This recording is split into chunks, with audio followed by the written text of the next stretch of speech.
sou o caminho, a verdade e a vida. Ninguém vem ao Pai senão por mim. Aleluia, aleluia, aleluia.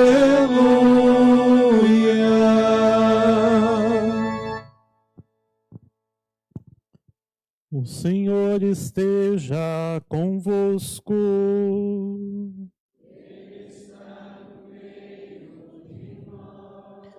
Proclamação do Evangelho de Jesus Cristo, segundo João.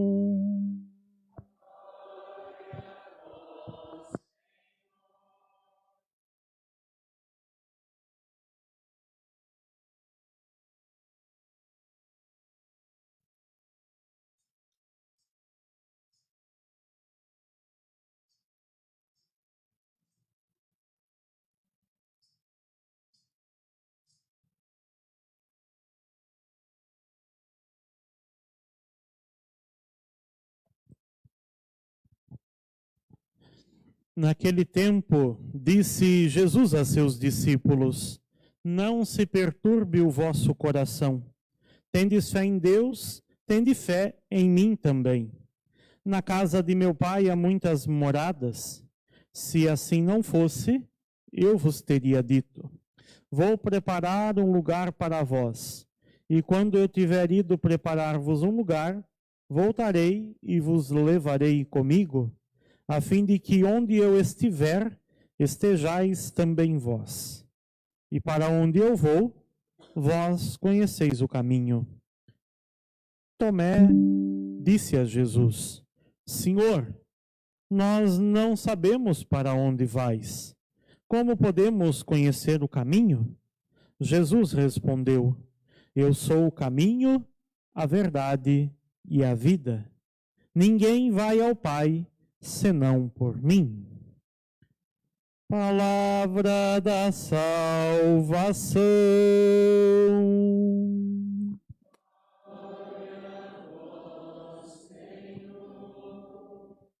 Pode acomodar-se, meu irmão, minha irmã.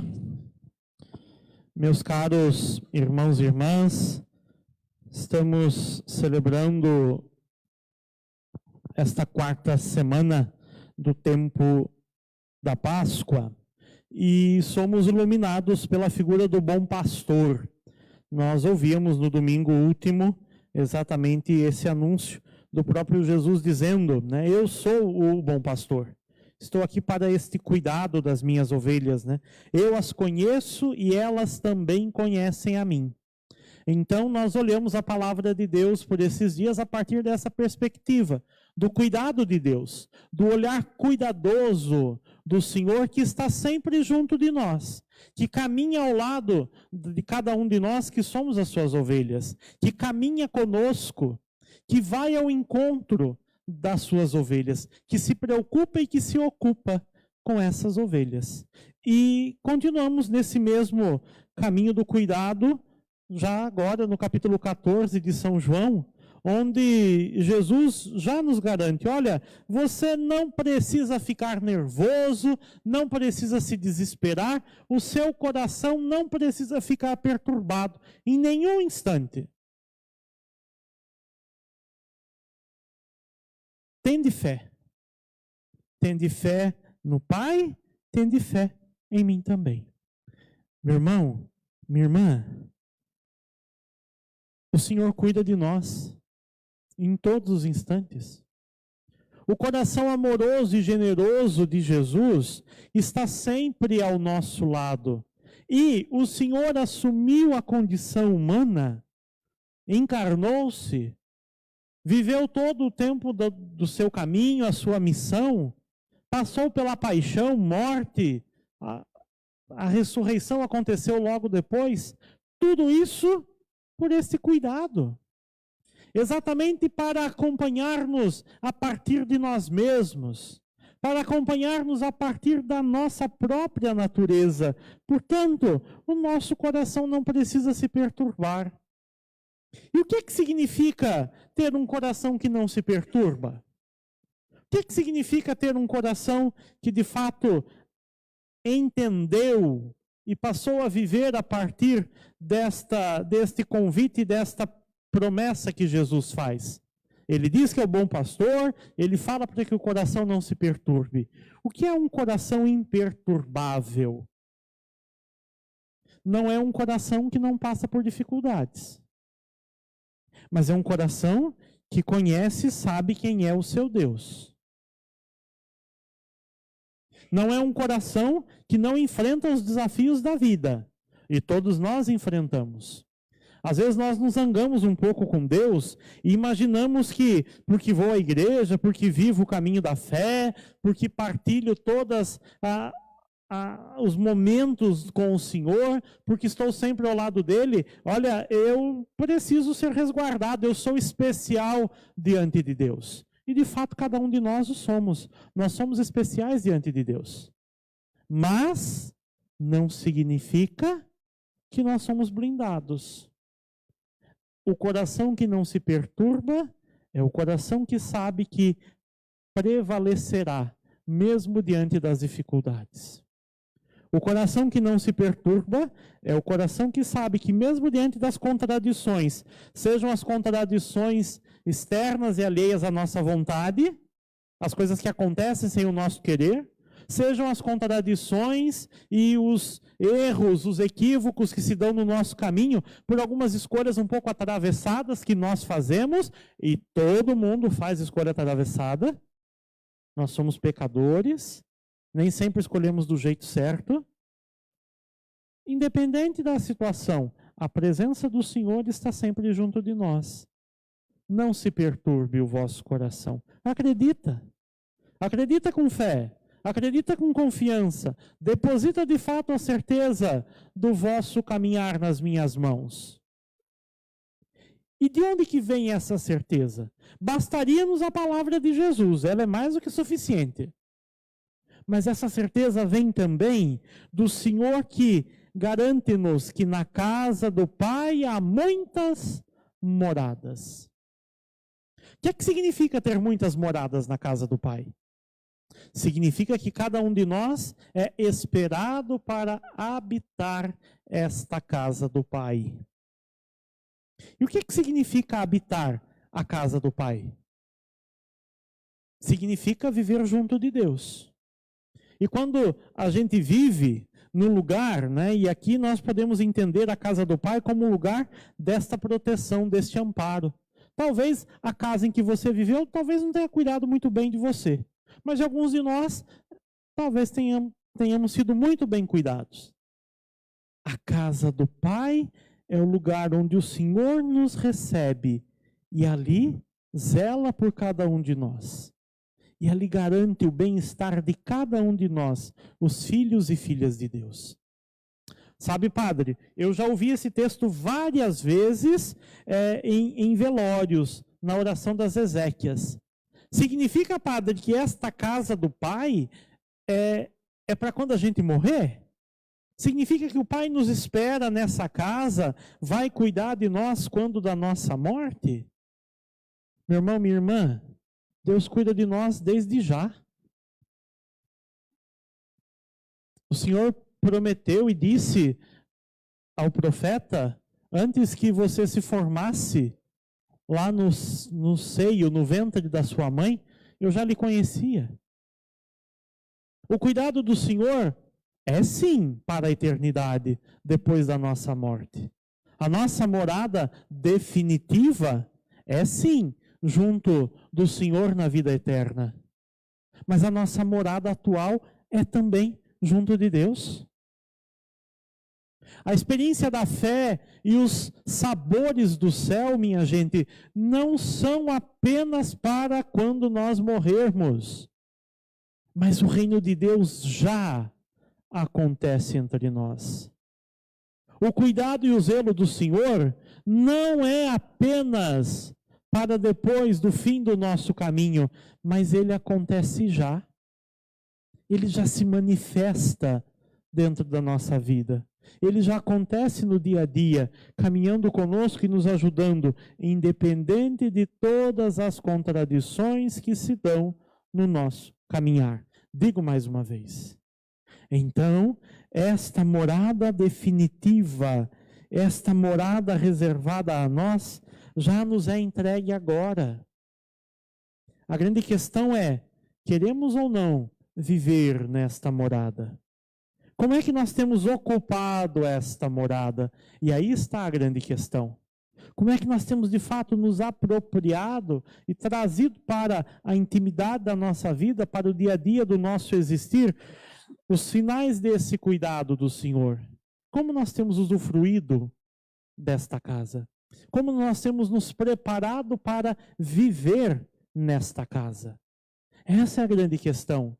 A salvação, meu irmão e minha irmã, já nos foi dada. A gente não precisa conquistar a salvação. O Senhor já nos salvou. O que é que a gente precisa? Aprender a viver esta salvação. Aprender a viver de acordo com esta salvação. Eu posso lhe dar algo muito, muito, muito precioso, de um valor inestimável. Mas se você não entender e não saber para que serve, você pode jogar fora. Quer entender isso de uma outra maneira? Pegue uma criança de uns 2 anos.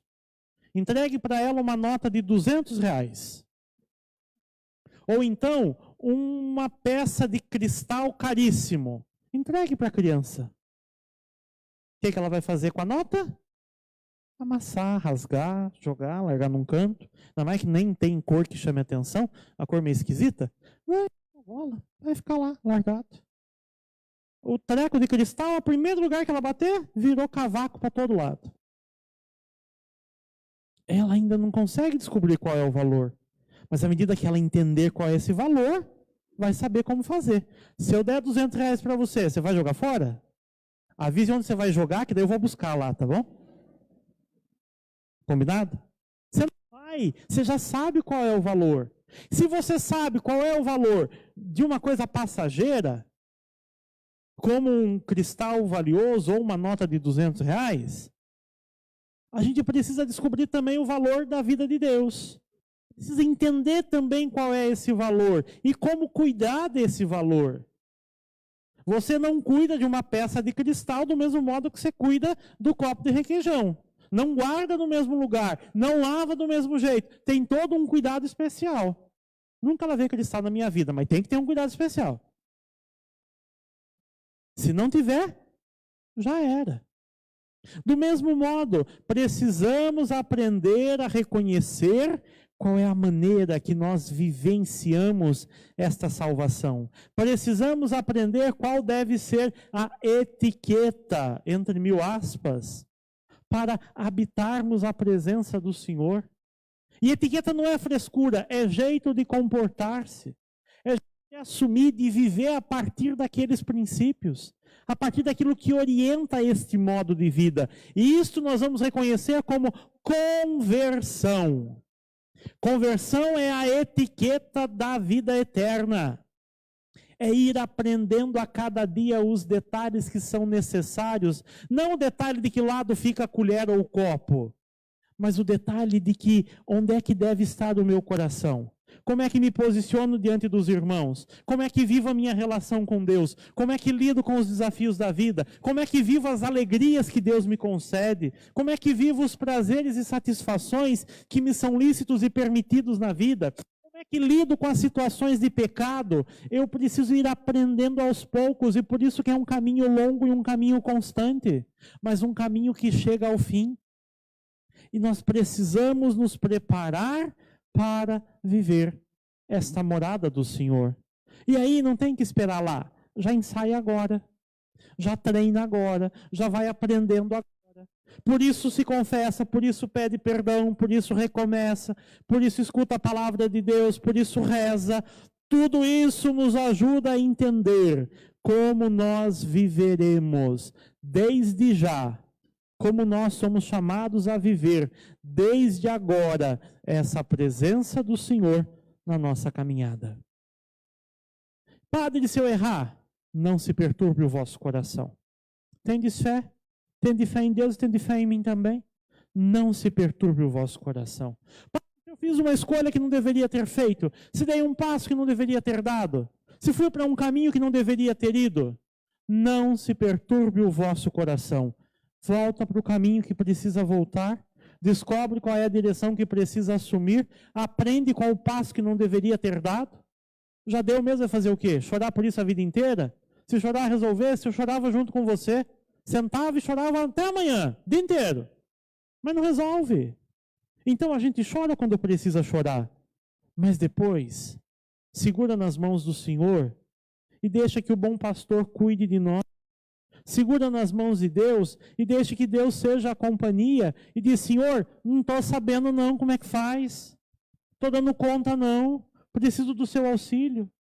Senhor, eu estou feliz demais e eu quero agradecer, mas eu não quero perder esta alegria. Por isso, segura na minha mão para que eu não vá perder essa minha alegria de um jeito bobo. Ela vai passar, mas a paz do coração não passa nunca quando nós sabemos que o Senhor está ao nosso lado.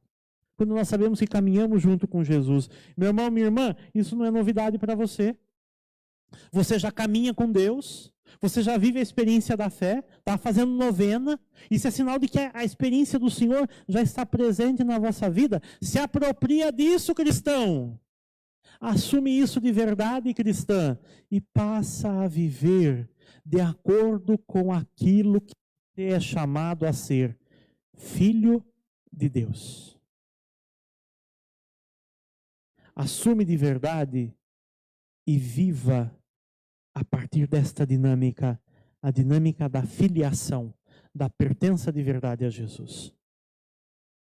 Então, nós vamos pedir a Jesus nesta Santa Missa, e com isso encerramos a nossa homilia, que de fato sejamos estes homens e mulheres dispostos a caminhar no caminho de Jesus.